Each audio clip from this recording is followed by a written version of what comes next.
Só um minutinho aí, pessoal.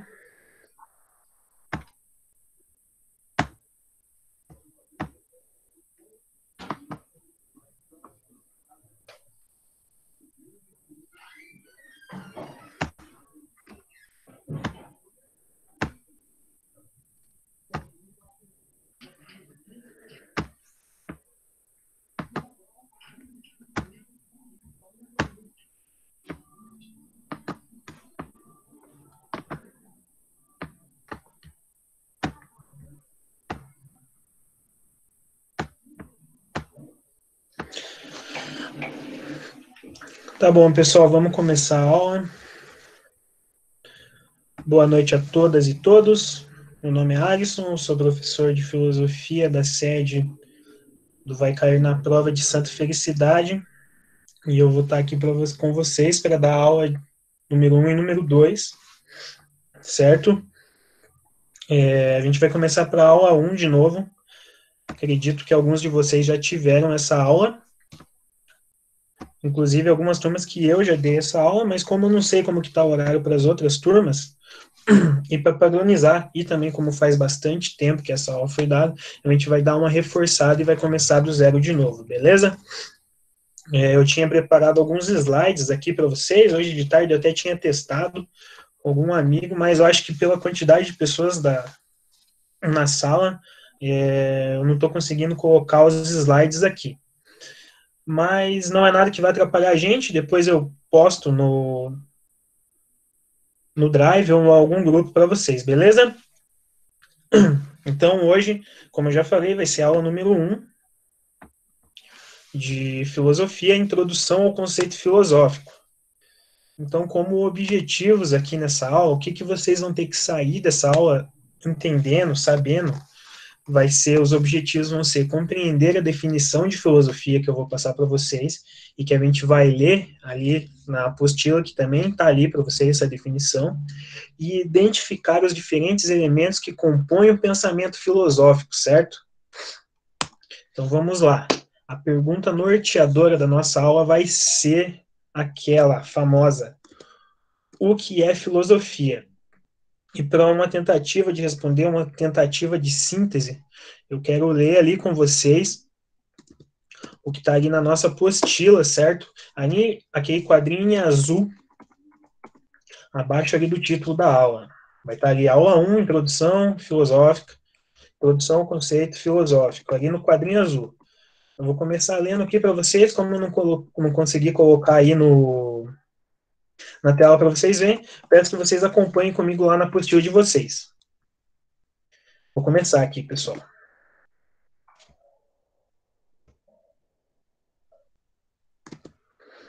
Então vamos lá. A maioria das definições de filosofia são razoavelmente controversas, em particular quando são interessantes ou profundas. Esta situação deve-se em parte ao fato de a filosofia ter alterado de uma forma radical o seu âmbito no decurso da história e de muitas das investigações nela originalmente incluídas terem sido mais tarde excluídas. Uma definição minimalista, mas satisfatória, é que a filosofia consiste em pensar sobre o pensamento. Marquem isso daí, pessoal. Isto permite-nos sublinhar o caráter da segunda ordem da disciplina e tratá-lo como uma reflexão sobre gêneros particulares do pensamento, formação de crenças e do conhecimento, sobre o mundo ou porções significativas do mundo. Uma definição mais pormenorizada, mas ainda assim incontroversa e abrangente, é que a filosofia consiste em pensar racional e criticamente, de modo mais ou menos sistemático, sobre a natureza do mundo em geral. E isso é a metafísica ou teoria da existência. Da justificação das crenças, que é a epistemologia ou teoria do conhecimento, e da conduta de vida e adotar, que seria a ética ou teoria dos valores. Isso também vai ser importante para a gente. Continua. Cada um dos três elementos listados aqui possui uma contraparte não filosófica, de qual se distingue pelo seu modo de proceder explicitamente racional e crítico pela sua natureza sistemática. Todos nós temos uma concepção geral sobre a natureza do mundo em que vivemos e do lugar que nele ocupamos. A metafísica Interroga-se sobre os pressupostos que sustentam acriticamente essas concepções, recorrendo a um conjunto organizado de crenças. Ocasionalmente, todos duvidamos e questionamos crenças, não só as nossas, como as alheias, e fazemo-lo com mais ou menos sucesso sem possuirmos uma teoria acerca do que fazemos. O objetivo da epistemologia consiste em explicitar as regras que determinam a correta formação de crenças e argumentar a seu favor. Também orientamos as ações com vistas a objetivos e fins que valorizamos. A ética, ou a filosofia moral, no sentido mais inclusivo, pretende articular, de uma forma racional e sistemática, as regras ou princípios subjacentes. As três partes principais da filosofia estão relacionadas, de várias formas.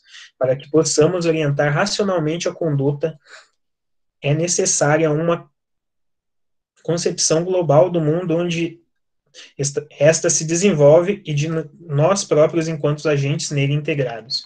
A metafísica pressupõe a epistemologia para autenticar as formas especiais de raciocínio e que atribui confiança e também para assegurar a solidez das assunções que, em algumas variantes, é levada a fazer acerca da natureza das coisas. Por exemplo, que nada provém do nada, e que no mundo e na experiência que dele possuímos existe recorrência, ou que a mente não se encontra no espaço. Pessoal, então essa leitura breve aí dessa parte do texto, certo? É uma tentativa de responder nada mais do que essa pergunta, acerca do que é a filosofia. Então, na minha leitura, eu consegui achar 3 pontos primordiais que a gente tem que se atentar nessa leitura desse texto, ou seja, o primeiro é logo ali no começo do texto que ele fala que a filosofia tem definições controversas. O que isso significa, pessoal? Significa que a filosofia ela não tem uma definição ou que ninguém consegue defini-la ou que ela não pode ser definida? Não. Ela significa que a filosofia, assim como várias outras ciências ou vários outros tipos de conhecimento, ela passou por revisões. Assim como o próprio texto fala também, são revisões, de certa forma, históricas, ou seja, o que era filosofia para os gregos antigos, ou, por exemplo, para as pessoas na Idade Média, ou mesmo na modernidade, não é o mesmo que acontece, não é a mesma definição de filosofia para nós hoje em dia, em 2020. Ou, também, se a gente for ler, se atentar de uma forma mais rigorosa a filosofia, o que ela representa para os autores, por exemplo, a filosofia definida por tal autor não é a mesma que é definida por um outro autor X. Por exemplo, Deleuze vai definir a filosofia como a arte de criar conceitos, por exemplo. Já Nietzsche vai definir a filosofia como ruminar. Já um outro filósofo vai definir a filosofia como você se afastar do mundo e pensar o mundo a partir desse afastamento. Ou seja, para a gente não ficar decorando ou pegando cada uma dessas definições, o texto mesmo traz um ponto de partida para a gente pensar a filosofia. Que esse ponto de partida é que a filosofia consiste em um pensar sobre o pensamento. Lembra que eu falei ali para vocês que esse ponto é importante? Ou seja, ele é um pensar sobre o pensamento, assim como o texto também diz, mais ou menos sistematizado e feito racionalmente. Ou seja, nada mais é do que o questionar, o questionamento. Assim, sendo, eu acho importante aqui trazer para vocês a definição da filosofia do grego, que também está na apostila de vocês. Acredito que vocês vão continuar lendo ela. A parte que eu não li, fora do quadrinho azul, até a chegada dos exercícios, ali vai ter uma definição de filosofia que vem do grego antigo. Que é, na verdade, como eu acho que a maioria de vocês já viu, a divisão entre 2 palavras gregas. O philos, que significa amor ou amizade, aquele tipo de amor fraternal que a gente tem com a nossa família, com os nossos amigos.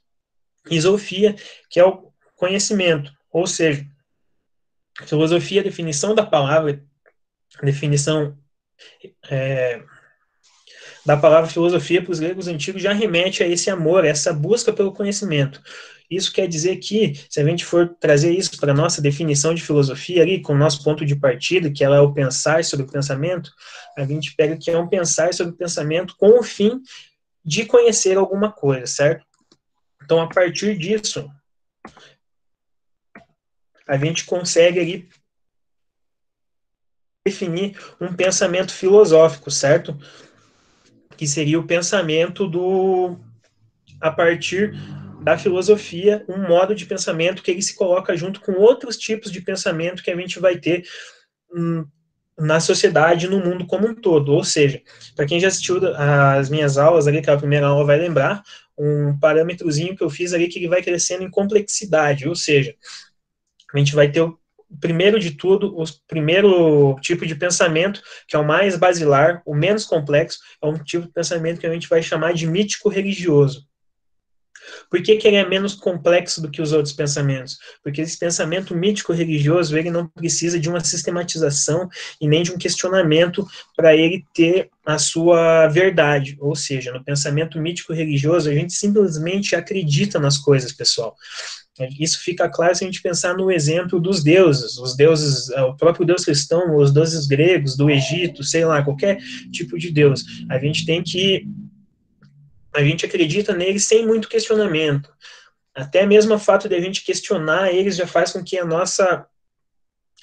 eles deixem de exercer o poder, ou a tal da influência, ou ter a sua credibilidade na sociedade, o que foi que aconteceu com os deuses gregos, ou os deuses de Roma antiga, os próprios deuses egípcios. Hoje a grande parte da população não acredita mais neles, certo?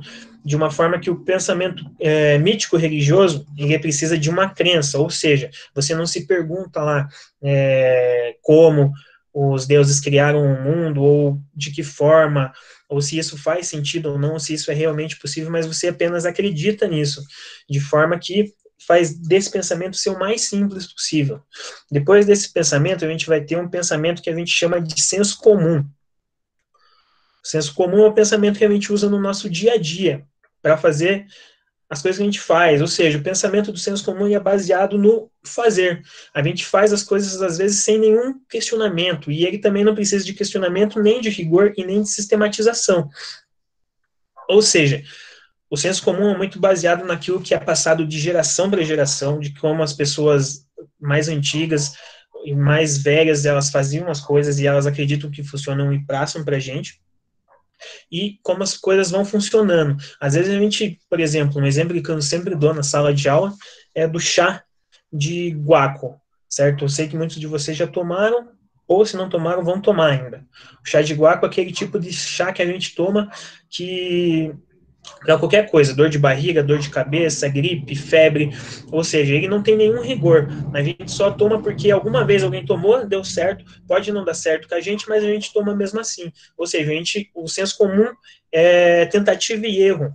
É um tipo de conhecimento que a gente faz até dar certo, se não der, a gente para, a gente troca. É um pensamento, é um tipo de coisa que é baseado no que as pessoas dizem. Não deu certo com fulano, deu certo com ciclano. Ou seja, ele não tem um rigor. É uma coisa que as pessoas falam e a gente faz. Depois desse senso comum, a gente tem o pensamento científico, que aí sim a gente começa com uma sistematização. Ou seja, vamos usar o mesmo exemplo do remédio que eu usei ali, que era sobre o chá de guaco, só que agora no pensamento científico. Enquanto no senso comum, a gente tem ali, as pessoas só falam e a gente faz, se der certo, beleza, se não der, a gente tenta outra coisa. No pensamento científico, a gente vai ter o que a gente chama de método científico, que é essa sistematização que eu estou tentando explicar para vocês. Esse método científico, ele é o quê? Para o seu conhecimento ser considerado científico, primeiro você vai ter que fazer uma hipótese. Depois que você fez essa sua hipótese, você vai ter que testar essa hipótese. E depois você chega à sua conclusão. Ou seja, se você é um cientista, ou você está aspirando a ter um conhecimento científico, então você vai pegar um escopo, um número de pessoas, digamos lá, 50 pessoas, e vai anotar a idade dessas pessoas, se elas têm algum problema ou não, e vai dar o chá de guaco para elas. Depois disso, você vai ver quantas pessoas sararam, quantas pessoas ficaram na mesma e quantas pessoas pioraram. Ou seja, você teve essa hipótese de que o chá de guaco serve para tal doença, doença X, e você teve os resultados ali a partir de um teste. E a partir desse resultado, você vai ter a sua conclusão, se tantas pessoas sararam, se o chá de guaco faz realmente bem ou se não faz bem. E a partir daí, você vai colocar isso à prova na comunidade científica para outros pesquisadores que conseguirem fazer esse mesmo teste. nas mesmas condições e chegarem aos mesmos resultados ou não. Ou seja, esse que é o próprio sistematização ou rigor da comunidade científica. Então, até aqui a gente já falou pensamento mítico-religioso, no qual a gente crê, que é o mais básico de todos, no senso comum, que a gente faz as coisas, que é o segundo mais básico, no pensamento científico, que a gente começa a ter um rigor, e agora a gente vai falar do pensamento filosófico. Finalmente a gente chegou nele, ou seja, por que o pensamento filosófico é mais complexo que o pensamento científico? Porque o pensamento filosófico ele tem a capacidade, como a gente falou, de questionar o próprio pensamento. Ou seja, essa capacidade o pensamento científico não tem. Mas o pensamento filosófico também tem um rigor e uma sistematização, como eu falei. Ou seja, da mesma forma que um pesquisador, ele vai colocar, um cientista, ele vai colocar seu experimento, sua hipótese à prova, o filósofo vai fazer a mesma coisa. Vai colocar a sua hipótese à prova. Ou seja, se você tem uma pergunta, e por isso que eu falei que antes era o questionamento, certo? Eu tenho uma questão lá, digamos que é, da onde que eu vim? Qual que é o sentido da vida, por exemplo? Ou melhor, uma pergunta que alguém já fez. Por que que existe o ser e não o nada?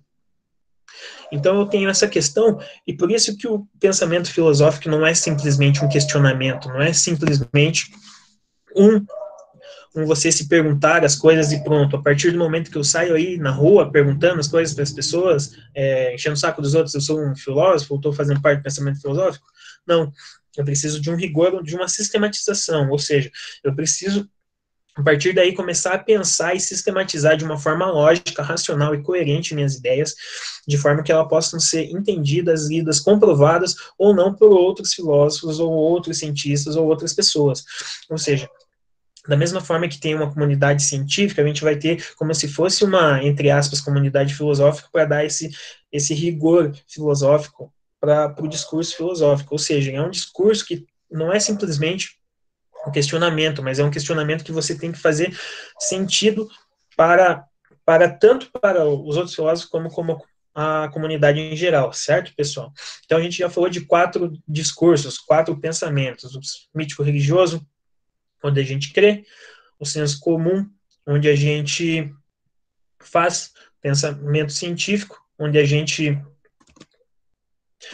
tem um método científico, onde a gente tem uma sistematização; pensamento filosófico, onde a gente tem um questionamento de todos os outros pensamentos; e, por fim, o mais complexo de todos, o pensamento artístico. Mas por que o pensamento artístico é o mais complexo de todos? Porque esse pensamento ele tem relação com as nossas sensações e nossas emoções, certo?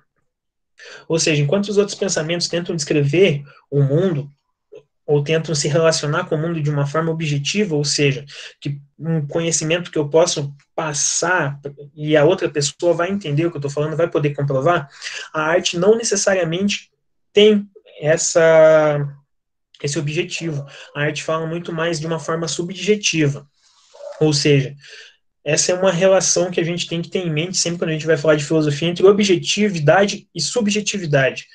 Ou seja, a objetividade, ela faz referência às coisas que eu posso comprovar, coisas que existem de fato, que as outras pessoas podem comprovar também. Por exemplo, esse lápis que eu estou segurando na mão. Sei que a imagem aí da câmera é muito ruim, é meio ruim, mas eu acho que vocês conseguem ver.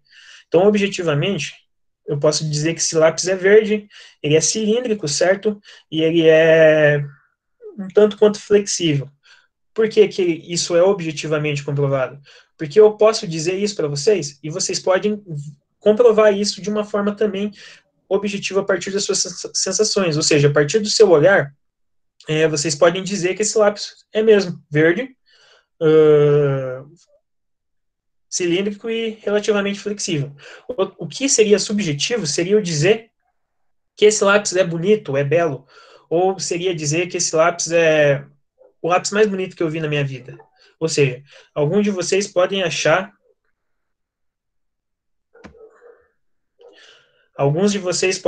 esse lápis aqui excepcionalmente feio ou excepcionalmente bonito. Isso é o que faz isso ser subjetivo.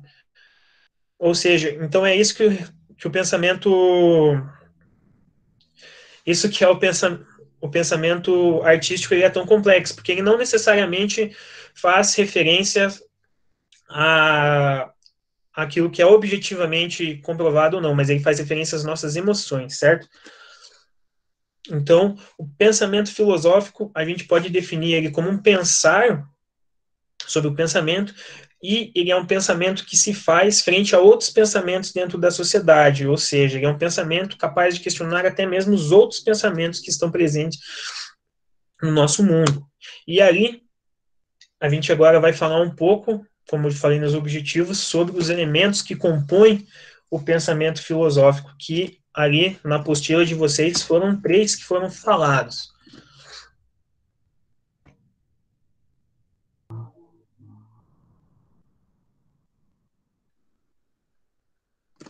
Foram 3 que foram falados. Ali naquele textinho que eu li, junto que está na apostila de vocês, ele fala ali da metafísica, da epistemologia e da ética. Ou seja, eu vou trazer mais 2 aqui para vocês, que é a estética e a lógica. E esses são os elementos que compõem a filosofia.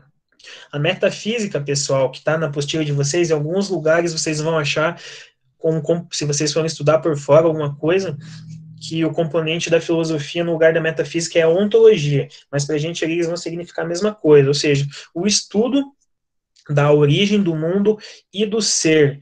Como assim do ser? Do que existe, do eu, de vocês, de como aquelas perguntas básicas da filosofia.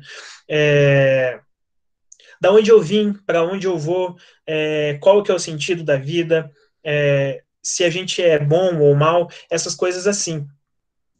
Esse que é a característica da metafísica dentro da filosofia, ou seja, esses elementos nada são do que divisões da filosofia.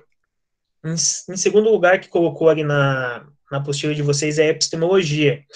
Epistemologia ou teoria do conhecimento, em alguns lugares vocês vão achar também, nada mais é do que a parte da filosofia que se dedica a questionar o conhecimento ou a verdade. Ou seja, essa parte da filosofia ela vai se questionar sobre como é possível a gente conhecer as coisas e se essas coisas que a gente conhece, qual que é a validade desse nosso conhecimento que a gente está trazendo. Como que a gente faz isso? Se é somente pela nossa intuição, pelos nossos sentimentos, pelos nossos sentidos, ou se é de uma forma mais mental, mais mentalística e tudo mais. E em terceiro ali, que a apostila de vocês trouxe foi a ética, que ela nada mais é que estuda a finalidade das coisas. Mas ela não é nesse sentido, esse sentido de finalidade não é que eu estou querendo dizer a finalidade das coisas vãs, das coisas mais corriqueiras, por exemplo, voltando ao lápis. A finalidade desse lápis seria escrever. Não, a finalidade que eu estou querendo dizer aqui para vocês seria a finalidade última das coisas mesmo. Por exemplo, qual que é a finalidade do ser humano? Será que o ser humano tem a finalidade de ser bom ou ser mal? Será que o ser humano tem a finalidade de viver em sociedade ou viver isolado? Será que o ser humano ele vai ter essa finalidade de, de ser um ser social ou não? Então, nesse campo da ética, a gente vai ter também a moralidade e a filosofia política, que são extremamente importantes, sobretudo no tempo que a gente está vivendo hoje em dia, e ele vai se questionar acerca, principalmente, das relações sociais do homem a partir dessa pergunta sobre a finalidade última, principalmente do ser humano, enquanto pessoa que pensa sobre o pensamento. Falei para vocês que ia trazer mais 2, então seria a estética, que está muito relacionado com aquele tipo de pensamento que eu falei para vocês, que é o pensamento artístico, certo? Que se dedica a pensar como o mundo se manifesta, ou como que a gente apreende o mundo mais precisamente. Ou seja, se a gente... como que se dá essa relação do mundo com os nossos sentidos e tudo mais. E por último, a gente vai ter a lógica, que é uma parte bem importante da filosofia, que vai se dedicar a expressar se dedicar a estudar, uma expressão coerente da realidade, pessoal. Então, a partir da lógica, a gente vai estudar ali como que a gente fala e como que e principalmente a linguagem, como que a gente pode se comunicar e ter uma comunicação confiável ali entre o interlocutor e aquele ouvinte. Ou seja, pessoal, então esses são os 3 pontos importantes que eu queria passar para vocês dentro daqueles 2 objetivos que eu falei, que são entender e compreender a definição do conceito de filosofia e os componentes, os elementos que compõem o pensamento filosófico. Então, a gente viu que o pensamento filosófico, ou a filosofia, ela pode ser definida como um pensar sobre o pensamento, ou, partindo disso, sobre um pensamento que se coloca de frente a outros pensamentos da sociedade, só que esse pensamento seria um pensamento racional e sistematizado. Ou seja, a filosofia não é simplesmente o questionar, mas é um questionar racional e sistematizado, certo? Com uma reflexão acerca do pensamento. E a gente tem esses discursos da sociedade que seriam o mítico religioso, que é o mais simples, o pensamento do senso comum, o científico, pensamento filosófico e o pensamento artístico, pessoal. E, por fim, a gente tem os elementos que compõem a filosofia, que seria a metafísica ou ontologia, que se dedicam ao estudo do ser e ao início do universo, ao início da vida ou ao início do mundo. A gente vai ter a epistemologia, que se dedica a conhecer a verdade e o conhecimento e a possibilidade de ambos. A ética, que se dedica a conhecer o fim último do homem e suas relações sociais. A estética, que se dedica a conhecer como que se dá a aplicação, como que se dá a manifestação do mundo e como que se dá a apreensão nossa, por nossa parte do mundo, e a lógica, que se dedica a estudar uma expressão coerente do mundo. Pessoal, era isso que eu queria passar para vocês. Infelizmente, os slides que eu preparei eu não consegui colocar aqui, eu vou conversar com o pessoal para ver. Hoje de tarde eu tinha feito um teste, mas não, infelizmente agora não deu certo. Eu acredito que seja porque tem muita gente na sala e minha internet não tem aguentado, mas eu vou ver certinho. Então, infelizmente, vocês tiveram que assistir a minha cara feia a aula inteira. Não se esqueça que amanhã à tarde a gente vai ter a resolução de exercícios, acredito que seja com o professor Maica, e sábado a gente tem um plantão de dúvidas. Pessoal, obrigado, estudem, se protejam, lavem as mãos. Até uma próxima. Valeu!